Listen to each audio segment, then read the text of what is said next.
अनजान में शिवरात्रि व्रत करने से एक भीड़ पर भगवान शंकर की अद्भुत कृपा हुई। बोली शिव शंकर भगवान की जय। ऋषियों ने पूछा, सूत जी, पूर्व काल में किसने इस उत्तम शिवरात्रि व्रत का पालन किया था और अनजान में भी इस व्रत का पालन करके किसने कौन सा फल प्राप्त किया था? सूत जी कहते हैं कि ऋषियों, तुम सब लोग जो है सुनो, मैं इस समय इस विषय में एक निषाद का प्राचीन इतिहास सुनाता हूँ जो सब पापों का नाश करने वाला है। पहले की बात है, किसी वन में एक भील रहता था जिसका नाम था गुरुद्रुह। उसका कुटुंब घर परिवार बड़ा था। वह बलवान और क्रूर दुष्ट स्वभाव का होने के साथ ही क्रूरतापूर्ण कर्म में तत्पर रहता था। वह प्रतिदिन वन में जाकर के हिरण को मारता था और वहीं रह करके नाना प्रकार की चोरियां करता था। उसने बचपन से ही कभी कोई शुभ कर्म नहीं किए थे।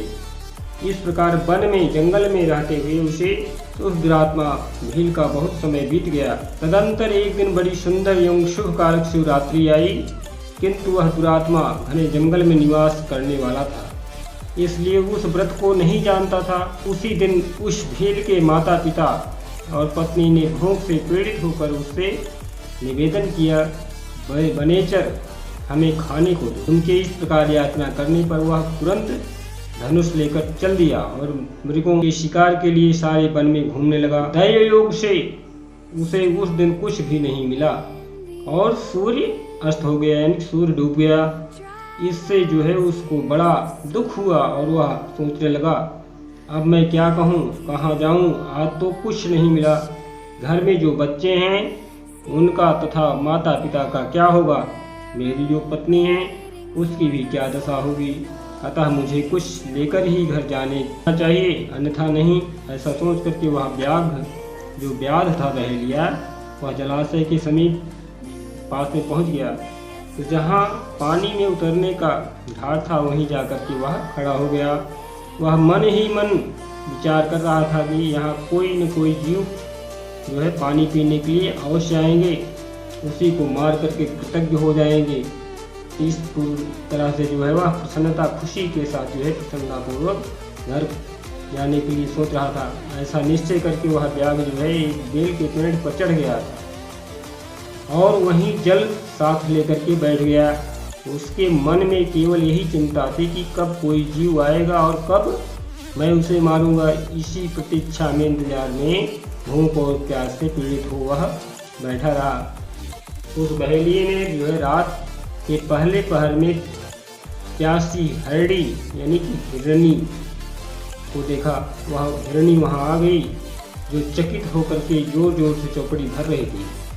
ब्राह्मणों, उस मृगी को देख करके व्याध माने बहेलिये को बड़ा ही हर्ष हुआ, यानी खुशी हुई, प्रसन्नता हुई और उसने तुरंत ही उसके वध के लिए अपने धनुष पर एक बाण का संधान किया। ऐसा करते ही उसके जो है हाथ के धक्के से थोड़ा सा जल और बिल्वपत्र नीचे गिर पड़ा। उस पेड़ के नीचे शिवलिंग था। उक्त जल और बिल्वपत्र से शिव जी का प्रथम प्रहर का पूजा संपन्न हो गया। बोली महादेव की जय। तो पूजा के महात्म्य से उस व्याध का यानी बहेलिये का बहुत सा पातक तत्काल तुरंत नष्ट हो गया। वहाँ होने वाली खड़खड़ाहट की आवाज़ को सुन करके हिरणी ने भय से ऊपर की ओर देखा तो बहेलिये को देखते ही वह व्याकुल हो गई और बोली। मृगी ने कहा, मृगी उवाच, व्याध तुम क्या करना चाहते हो और मेरे सामने सच सच बताओ।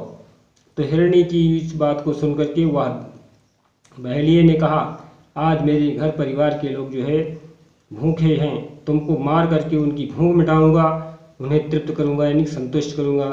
तो व्याध माने बहेलिया वह दारुण वचन सुन करके अपने आप को जो है रोक नहीं पाया। इसे रोकना अत्यंत ही कठिन था।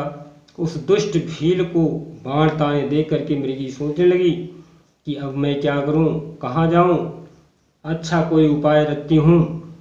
ऐसा विचार करके उसने वहाँ इस प्रकार कहा। मृगी बोली, भील, मेरे मांस से तुमको सुख होगा। इस अनर्थकारी शरीर के लिए इससे अधिक महान पुण्य का कार्य और क्या हो सकता है। उपकार करने वाले प्राणी को इस लोक में जो पुण्य प्राप्त होता है उसका 100 वर्षों में भी वर्णन नहीं किया जा सकता है। लेकिन इस समय मेरे सब बच्चे जो है मेरे आश्रम में ही हैं, अर्थात मेरी कुटिया में ही हैं। मैं उन्हें अपनी बहन को अथवा अपने स्वामी को, अपने पति को सौंप करके वापस लौटाऊंगी। वनेचर तुम मेरी इस बात को मिथ्या ना समझो, यानी झूठ ना समझो। मैं तो फिर जो है तुम्हारे पास लौट करके आ जाऊंगी, इसमें संशय नहीं है, शंका नहीं है। सत्य से ही धरती टिकी है और सत्य से ही आसमान टिका हुआ है और सत्य से ही समुद्र अपनी मर्यादा में रहता है और सत्य से ही निर्झरों से जो है जल का प्रवाह होता रहता है, धाराएं गिरती रहती हैं। सत्य में ही सब कुछ स्थित है। सूतोवाच, सूत जी कहते हैं कि मृगी यानी हिरणी के ऐसा कहने पर भी जब व्याध माने पहेलिये ने उसकी बात को नहीं मानी, तब उसने अत्यंत ही विस्मित एवं भयभीत होकर के पुनः इस प्रकार कहना आरंभ किया। मृगी बोली, पहेलिये सुनो, मैं तुम्हारे सामने ऐसी शपथ खाती हूँ जिससे जो है घर जाने पर मैं अवश्य तुम्हारे पास लौट आऊंगी। ब्राह्मण यदि वेद बेचे और तीनों काल की संध्या ना करे तो उसे जो पाप लगता है, और दूसरी बात है पति की आज्ञा का उल्लंघन करके स्वेच्छा अनुसार कार्य करने वाली स्त्रियों को जिस पाप की प्राप्ति होती है, किए हुए उपकार को न मानने वाले, भगवान शंकर से विमुख रहने वाले, दूसरों से द्रोह करने वाले, धर्म को उल्लंघने वाले तथा विश्वासघात और छल करने वाले लोगों को जो पाप लगता है, उसी पाप से मैं भी लिप्त हो जाऊं यदि लौट करके यहाँ ना आऊँ। इस तरह अनेक शपथ खा करके जब मृगी चुपचाप खड़ी हो गई, तब उस व्याध ने उस पर विश्वास करके कहा, अच्छा अब तुम अपने घर को जाओ। तब वह मृगी बड़े खुशी मन के साथ पानी पी करके अपने आश्रम मंडल में आएगी और इतने में ही रात का वह पहला पहर व्याघ्र बहेलिये के जागते ही जागते बीत गया, अर्थात वह जागरण में शामिल हो गया। तब उस हिरणी की बहन जो है दूसरी मृगी, जिसका पहली ने स्मरण किया, याद किया था, उसी की राह देखती हुई जल पीने के लिए वहां आ गई। उसे देख करके भील ने स्वयं बाण को तरकस से खींचा। ऐसा करते समय पुनः पहले की भांति भगवान शिव के ऊपर जल और बिल्वपत्र गिर गए, अर्थात दूसरी पहर की पूजा हो गई उस बहेलिये। उसके द्वारा महात्मा शंभु की दूसरी प्रहर की पूजा संपन्न हो गई। यद्यपि वह प्रसंग बस ही हुई थी, अनजान में ही हुई थी, तो भी बहेलिये के लिए शुभदायिनी हो गई। हिरणी ने उसे बाण खींचते देख पूछा, वनेचर यह क्या करते हो? व्याध ने पूर्ववत उत्तर दिया, मैं अपने भूखे कुटुंब को संतुष्ट करने के लिए तुझे मारूंगा, यानी पेट की क्षुधा मिटाने के लिए, तृप्त करने के लिए हम तुम्हारा वध करेंगे। यह सुन करके वह हिरणी बोली। मृगी ने कहा, बहेलिये मेरी बात सुनो, मैं धन्य हूँ, मेरा देह धारण सफल हो गया है, क्योंकि इस अनित्य शरीर के द्वारा उपकार होगा, परंतु मेरे छोटे छोटे बच्चे घर में हैं, अतः मैं एक बार जाकर के उन्हें अपने स्वामी को सौंप दूं, फिर तुम्हारे पास लौट आऊंगी। तो बहेलिया बोला, तुम्हारी बात पर मुझे विश्वास नहीं है, मैं तुझे मारूंगा, इसमें कोई संशय नहीं है। यह सुनकर के वह हिरणी भगवान विष्णु की शपथ खाती हुई बोली, बहेलिये जो कुछ मैं कहती हूँ उसे सुनो। यदि मैं लौट कर ना आऊँ तो अपना सारा पुण्य हार जाऊँ, क्योंकि जो वचन दे करके उससे पलट जाता है वह अपने पुण्य को हार जाता है। जो पुरुष अपनी विवाहिता स्त्री को त्याग करके दूसरी के पास जाता है, वैदिक धर्म का उल्लंघन करके कपोल कल्पित धर्म पर चलता है, भगवान विष्णु का भक्त होकर के शिव की निंदा करता है, माता पिता के निधन तिथि को श्राद्ध अथवा आदि जो है अर्पण तर्पण नहीं करता है, उस दिन भी सूना घर परिवार रहता है, तथा मन में संताप का अनुभव करके अपने दिए हुए वचन को पूरा नहीं करता है। ऐसे लोगों को जो पाप लगता है वही मुझे भी लगे यदि मैं लौट कर ना आऊँ। सूतोवाच, त्रिशूत जी कहते हैं कि उसके ऐसा कहने पर व्याध ने बहेलिये ने उस मृगी से कहा, जाओ मृगी, जल पी करके हर्षपूर्वक अपने आश्रम को चली जाओ। इतने में ही वह जो है मृगी पानी पी करके जो है अपने घर चली गई। इतने में ही वह रात का दूसरा पहर भी बहेलिए के जागते जागते बीत गया। इसी समय जो है तीसरा प्रहर आरंभ हो जाने पर मृगी के लौटने में बहुत विलंब हुआ। जान चकित हो जो है स्वयं बहेलिया उसको खोज करने के लिए उद्यत हुआ। इतने में ही उसने जल के मार्ग में एक हिरण को देखा। वह बड़ा ही हष्ट पुष्ट था। उसे देख करके बहेलिया जो है मगन हो गया। वह धनुष पर बाण चढ़ा करके उसे मार डालने के लिए उद्यत हुआ। ऐसा करते समय उसके प्रारब्धवश कुछ जल और बिल्वपत्र शिवलिंग पर गिरे। उसके ऐसे सौभाग्य से भगवान शिव की तीसरे पहर की पूजा संपन्न हो गई। बोली हर हर महादेव शिव शंकर की जय। उसी समय जो है एक हष्ट पुष्ट हिरण दिखाई दिया। वह बहेलिया उसे मारने के लिए धनुष पर बाण चढ़ाया तो ऐसा करते ही जो है उसके हाथ से बेल पत्र के साथ जो है जल गिर गया। वह जल जो है जाकर शिवलिंग पर गिरा। इस तरह से जो है महादेव अत्यंत प्रसन्न हो गए। तो जो हिरण है, हिरण ने खड़खड़ाहट की आवाज़ सुना तो उसने ऊपर देखा। उसने देखा बहेलिया जो है हमें मारने के लिए धनुष पर बाण चढ़ाया है। उसे देख करके जो है वह भयभीत हो गया। तो उसी समय जो है व्याघ्र ने उत्तर दिया, मैं अपने कुटुंबियों को भोजन देने के लिए तुम्हारा वध करूंगा। बहेलिया की आवाज़ सुनकर के हिरण मन में ही बड़ा हर्ष हुआ और उसने तुरंत ही व्यास से इस प्रकार बोला। हिरण ने कहा मैं धन्य हूँ। मेरा हष्ट पुष्ट शरीर जो है मेरे जीवन में किस काम का है। अगर किसी के जीवन चलाने के काम में आ जाए तो इससे बढ़ करके परोपकार कुछ भी नहीं है। इस प्रकार से जो है उसका सब कुछ व्यर्थ चला जाता है जो दूसरों को काम नहीं आता है। जो सामर्थ्य रहते हुए भी किसी का परोपकार नहीं करते हैं, उपकार नहीं करते हैं, उनका सब कुछ जीवन ही व्यर्थ हो जाता है। इसलिए जो है हम तुम्हारे घर परिवार के काम आ जाएं, ये मेरे लिए सौभाग्य की बात है। लेकिन एक बात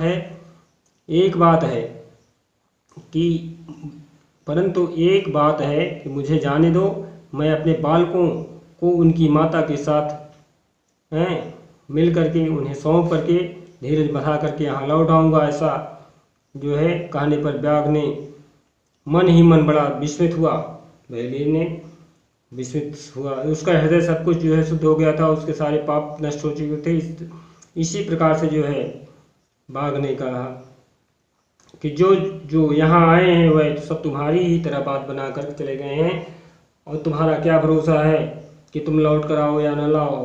तो हिरण बोला कि व्याध मैं जो कुछ भी कहता रहा हूँ उसे सच कहता हूँ। सत्य पर जो है पूरा संसार टिका है। सत्य पर जो है ब्रह्मांड टिका है। सत्य पर ही सब कुछ टिका है। सत्य के बिना सब कुछ बेकार है। जिसकी वाणी झूठी होती है उसका पुण्य भी उसी क्षण नष्ट हो जाता है। इस बात के लिए प्रमाण देने के लिए भील मैं तुमसे सच्ची प्रतिज्ञा करता हूँ। सायंकाल के समय शिवरात्रि के दिन भोजन करने से जो पाप लगता है, झूठी बात करने से वह पाप मुझको प्राप्त हो। इस धरोहर को हड़पने के लिए तथा संध्या न करने से द्विज को जो पाप लगता है वही पाप मुझे लगे। यदि मैं लौट कर ना आऊँ तो जिसके मुख से कभी शिव का नाम नहीं निकलता, जो सामर्थ्य रहते हुए भी दूसरों का उपकार नहीं करते हैं, पर्व के दिन श्रीफल तोड़ता है, अभक्षण भक्षण करता है तथा शिव जी की पूजा किए बिना और भस्म लगाए बिना भोजन कर लेता है, इन सब का पातक मुझे लगे। यदि मैं लौट कर ना आऊँ, श्री सूत जी कहते हैं। उस हिरण की बात को सुनकर के बहेलिए ने जो है काफ़ी शीघ्रता के साथ लौट आने के लिए कहा। तो बहेलिए के ऐसा कहने पर मृग जो है हिरण पानी पी करके चला गया। वह सब अपने अपने आश्रम में चले गए। तीनों ही प्रतिज्ञाबद्ध हो चुके थे। आपस में एक दूसरे के वृत्तांत को भली भांति सुन करके सत्य के पास में बंधे हुए उन सब ने यही निश्चय किया कि वहाँ अवश्य जाना चाहिए। इस निश्चय के बाद वहाँ बालकों का आश्वासन देख करके वह सब के सब जो है बहेलिए के पास जाने के लिए उत्सुक हो गए। उसी समय जेठी बड़ी वाली हिरणी ने कहा, वहाँ अपने स्वामी से कहा, स्वामी आपके बिना यहाँ बालक कैसे रहेंगे। प्रभु मैंने ही वहाँ पहले जाकर के प्रतिज्ञा किया है, इसलिए केवल मुझको जाना हो चाहिए। वहाँ दोनों यही रहें। उसकी यह बात सुनकर के छोटी हिरणी बोली, बहन मैं तुम्हारी सेविका हूँ, इसलिए जो है आज मैं ही जाऊँगी ब्याग के पास और तुम यहीं रहो और बच्चों का देखभाल भी करो, पति का भी ख्याल रखना, मैं भी वहाँ जाता हूँ। तुम दोनों, यानी कि हिरण बोला कि मैं ही वहाँ जाता हूँ, मैंने भी प्रतिज्ञा किया है, और तुम दोनों जो है यहीं रहो ताकि शिशुओं की रक्षा कर सको। बिना माता के जो है शिशु का जीवन बेकार हो जाता है। स्वामी की आवाज़ सुन करके उन दोनों हिरणियों ने धर्म की दृष्टि से उसे स्वीकार नहीं किया। वह दोनों अपने पति से प्रेम पूर्वक बोली, प्रभु पति के बिना इस जीवन का धिक्कार है। तब उन सब ने अपने बच्चों को सांत्वना देकर के उस पड़ोसियों के हाथ में सौंप दिया और स्वयं शीघ्र ही उस स्थान को प्रस्थान किया जहाँ वह ब्याग बहेलिया रहता था। उनकी प्रतीक्षा में बैठा हुआ था। उन्हें जाते देख करके उनके वह सब बच्चे भी पीछे पीछे चले गए। उन्होंने यह निश्चय कर लिया था कि इन माता पिता की जो गति होगी वही हमारी भी गति होगी। उन सबको एक साथ आया देख करके बहेलिया बड़ा ही खुश हुआ। उसने धनुष पर बाण रखा। उस समय पुनः जल और बिल्वपत्र शिव के ऊपर गिरे। इससे शिव की चौथे पहर की शुभ पूजा संपन्न हो गई। उस समय बहेलिया जो है सारा पाप उसका तत्काल भस्म हो गया। इतने में ही दोनों हिरणियाँ और हिरण और बच्चे व्यास शिरोमणे शीघ्र कृपा करके हमारे शरीर को सार्थक बनाओ। उनकी यह बात सुनकर के व्यास बहेलिये को बड़ा हर्ष विस्मय हुआ। शिव पूजा के दुर्लभ ज्ञान प्राप्त हो गया। उसने सोचा, ये मृग ज्ञानहीन पशु होने पर भी धन्य है, सर्वथा अपनी आदरणीय हैं, क्योंकि वो अपने शरीर के साथ ही परोपकार में लगे हुए हैं। मैंने उस समय मनुष्य जन्म पा करके भी किस पुरुषार्थ का साधन किया, दूसरे के शरीर को पीड़ा दे करके अपने शरीर को पोसा है, प्रतिदिन अनेक प्रकार के पाप करके अपने कुटुंब का पालन किया है। हाय, ऐसे पाप करके मेरी क्या गति होगी, अथवा मैं किस गति को प्राप्त होऊंगा। मैंने जन्म से लेकर के अब तक जो पातक किया है उन सब का पाप मुझे स्मरण है और मेरे जीवन को धिक्कार है, धिक्कार है। इस प्रकार ज्ञान संपन्न होकर के व्याघ्र ने बहेलिये ने अपने बाण को रोक लिया और कहा, श्रेष्ठ मृगों तुम जाओ, तुम्हारा जीवन धन्य है।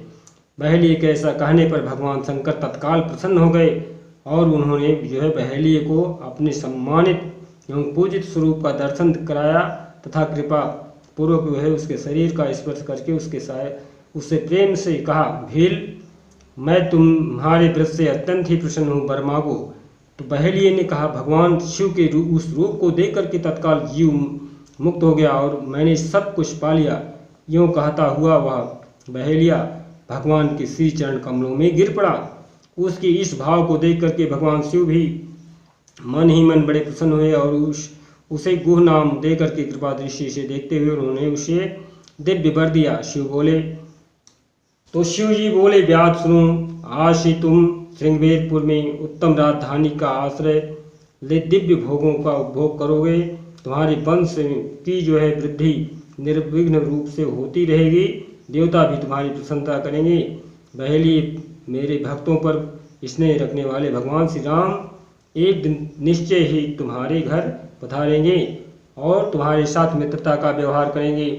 तुम मेरी सेवा में मन लगा करके दुर्लभ मोक्ष पा जाओगे। इसी समय सब मृग भगवान शंकर का दर्शन और प्रणाम करके मृग योनि से मुक्ति हो गए तथा दिव्य देहधारी वह विमान पर बैठ करके शिव के दर्शन मात्र से ही साप मुक्त हो गया, दिव्य धाम को चले गए। तब से जो है अर्बुद पर्वत पर भगवान शिव व्याघ्रेश्वर नाम से प्रसिद्ध हुए, जो दर्शन और पूजन करने पर तत्काल भोग और मोक्ष को प्रदान करने वाले हैं। महर्षियों, वह व्याघ भी उस दिन से दिव्य भोगों का उपभोग करता हुआ अपनी राजधानी में रहने लगा।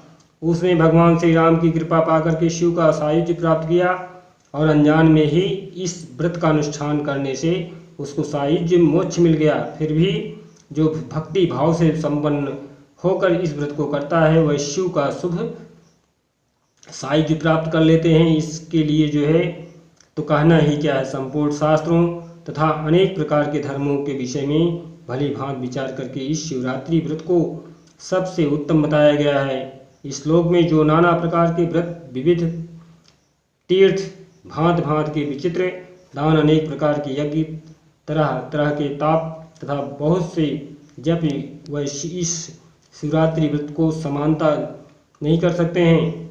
इसलिए एक बिल्वपत्र अर्थात अर्पण कर देने से महादेव प्रसन्न हो जाते हैं। रात्रि में अनजान से व्रत होने पर चारों पहर की पूजा संपन्न होने के कारण महादेव प्रसन्न हुए और उस भील को परम मोक्ष धाम को प्राप्त होने के लिए जो है आशीर्वाद दिए। इस तरह से उसका व्रत भी पूरा हो गया और सारा रात जो है जागरण में व्यतीत हो गया। तो यह शिवरात्रि व्रत दिव्य है, इससे सदा भोग और मोक्ष की प्राप्ति होती है। महर्षियों, यह शुभ शिवरात्रि व्रतराज के नाम से विख्यात है। इसके विषय में सब बातें मैंने तुम्हें बता दी है। अब और क्या सुनना